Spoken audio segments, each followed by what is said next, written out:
Tracking, alerting, protecting. This is WKYT News. Good afternoon once again. In our news today, we're tracking a murder investigation out of Rowan County. That's where troopers say an 82-year-old man was found dead in his driveway yesterday evening. So far, no arrests have been made in the case, and Kentucky State Police are asking for help. WKYT's Victor Puente joins us now from Rowan County with the very latest. It's our top story at 12:30. Victor? There are a lot of questions surrounding the death of this 82-year-old man. Most importantly, who is responsible? Kentucky State Police say they are investigating the death of Lloyd Souders as a murder. A friend found him dead in the driveway of his home Thursday. Police say that friend had come to check on him.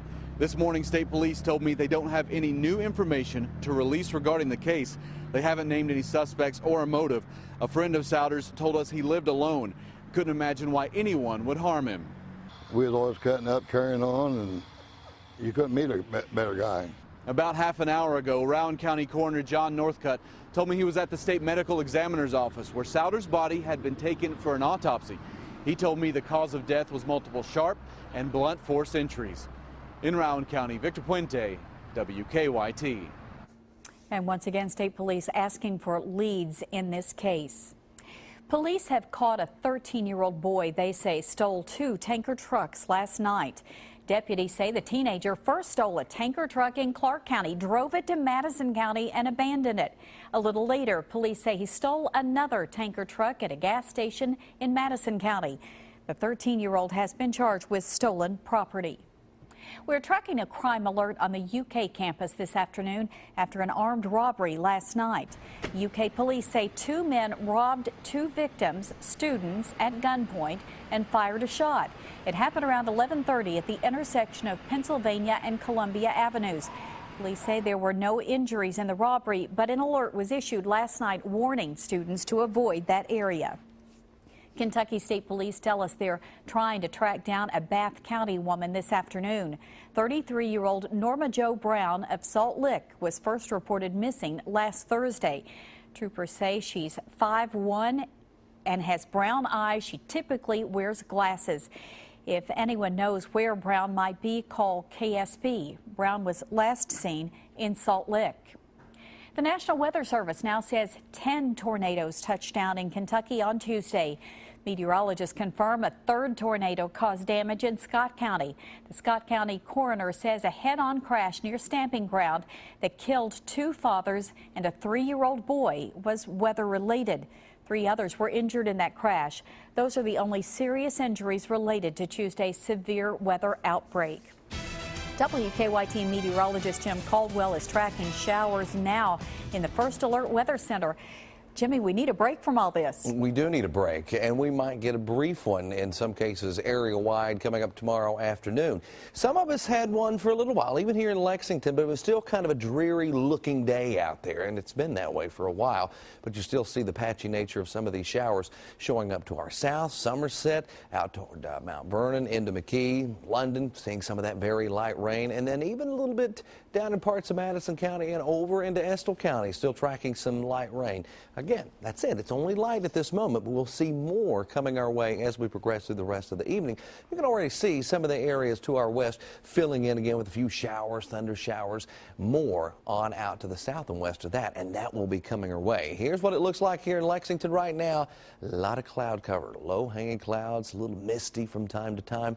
That will be the trend moving forward through the evening hours. Our temperatures, they haven't moved very much since early this morning. We were in the upper 50s. We're in the low 60s right now. You're looking at more 50s out to our east. A little warmer down to the south, but that's just going to fire more showers and storms. We'll break this down a little more for you coming up in a few minutes. All right, thank you. U.S. warplanes carried out 6 more airstrikes against ISIS targets as the militant army takes control of a key border town. International observers say ISIS now controls more than 40% of the town of Kobani. Craig Boswell has the latest now from Washington, D.C. U.S. jets continue to hit ISIS targets near Kobani on Syria's border with Turkey. ISIS fighters are moving up from the south to join the battle to capture the town, and the Pentagon concedes airstrikes aren't likely to stop that.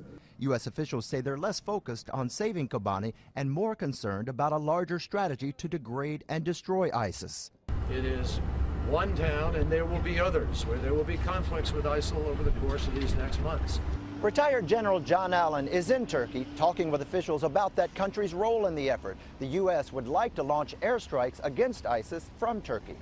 The U.S. also wants the Muslim country to take part in an effort to train and equip moderate Syrian rebels needed to battle ISIS on the ground. But Turkey has its own agenda and would like to see the coalition also targeting the government of Syrian President Bashar al-Assad. Turkish tanks can see the battle for Kobani taking place right across the border. More than 5 million Syrians are taking shelter in Turkey as the fighting rages, while jihadists are crossing Turkey's border to join the battle. Craig Boswell, CBS News, Washington. Now, Turkey is asking the coalition to set up a no-fly zone over northern Syria to help establish a buffer zone so refugees can stay in their country without crossing into Turkey. However, the Pentagon says the military is not considering that plan at this time. A Pakistani girl who, at 15 years of age, was shot in the head by the Taliban is the co-winner of the 2014 Nobel Peace Prize. The Nobel Committee chose Malala Yousafzai for her ongoing efforts to make sure all children have access to education. She's the youngest ever Nobel Peace Prize winner. Malala will share the $1 million cash prize with the children's rights advocate from India.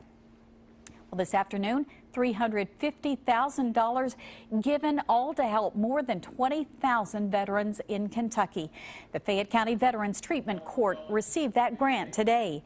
The court helps take veterans out of jail or addiction and put them through helpful programs. More than 800 veterans were drug tested through the program, and 90% of the tests were negative. This program has turned my life around. I've been narcotic-free for 18 months. After serving in the military, I was hurt in the military and during training. After serving, I suffered from on and off, again, active addiction. Fayette County has the second largest population of veterans in the state. Now, for some veterans, they're now experiencing their longest stints of sobriety. Today, we're learning about a major breakthrough in diabetes research, and a healthier lifestyle may prevent cancer. Ebony Williams has details in this Better Living report. Harvard researchers say they've taken a giant step forward in finding a cure for type 1 diabetes. Using embryonic stem cells, they were able to produce cells that make insulin. Researchers say the cells function normally, and they were able to produce the cells in massive quantities. They hope to start testing the cells in people within a few years. Men who have had prostate cancer surgery may want to watch their cholesterol and triglyceride levels. Duke researchers found higher levels of those types of fat were linked to a higher risk of recurrence. And a healthier lifestyle may help prevent bowel cancer, according to German researchers. They found 5 key healthy behaviors were associated with a lower risk of bowel or colorectal cancer. That includes keeping a healthy weight and diet, exercising, having low stomach fat, not smoking, and limiting alcohol. And those are some of the day's top health stories. Ebony Williams, CBS News, New York.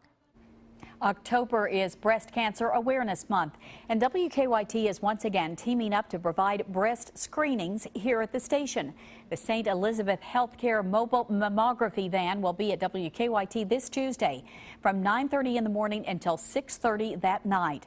Financial assistance is available to the uninsured thanks to a generous grant from the Susan G. Komen Lexington.